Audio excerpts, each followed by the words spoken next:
বন্ধুরা, আজকে কিন্তু মহা অষ্টমীর দিন। তো আমি দেখো সাজুগুজু করে নিয়েছি, মায়ের কাছে যাব মহা অষ্টমীর অঞ্জলি দিতে। তো সবাইকে মহা অষ্টমীর অনেক অনেক প্রীতি শুভেচ্ছা, আমার অনেক অনেক ভালোবাসা। বড়দেরকে জানাই প্রণাম, ছোটদেরকে আমার অনেক অনেক বুক ভরা আন্তরিক ভালোবাসা। তো আমাদেরকে কেমন লাগছে অবশ্যই জানিও। এই যে আমার মহারানী প্রিন্সেস, এদিকে এসো। এই যে প্রিন্সেস সেজেছে, ওকে দেখে মনে হচ্ছে পুরো একদম মানে কি বলবো, একটা ডল মনে হচ্ছে, যেহেতু হেয়ার কালার করেছে তার জন্যই বললাম। আর বাকিটা তোমরা বলবে, খেদি পেয়েছি।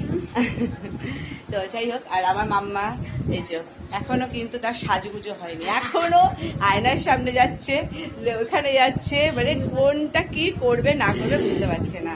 কিন্তু আমার মা তো ভীষণ সুন্দর লাগছে, ভীষণ সুন্দর লাগছে, মিষ্টি লাগছে। তো আমার মাম্মামকেও খুব ভালো লাগছে, কারোর যেন নজর না লাগে। অঞ্জলি দিচ্ছ অবশ্যই জানিও, আর যা যা মনের কামনা ইচ্ছা যা যা আছে মায়ের কাছে কিন্তু সমর্পণ করে দিও। মা কিন্তু দেখবে আবার তোমাদেরকে আশীর্বাদটা দিয়ে সমস্ত কিছু মনের কামনা বাসনা সব পূরণ করে দেবে। তো সবাই খুব ভালো থেকো, সবার পুজো খুব ভালো কাটুক এই কামনা রাখি। Tata, bye. এই যে বছর বছর যেন সবাইকে নিয়ে যেন এরকম আমি পুজো কাটাতে পারি, তোমরাও তোমাদের পরিবার আত্মীয় স্বজন সবাইকে নিয়ে এরকম যেন পুজো কাটাতে পারো, এই কামনা রাখি মা দুর্গার কাছে। টাটা বন্ধুরা, টাটা, চলো, অনেক ভালোবাসা।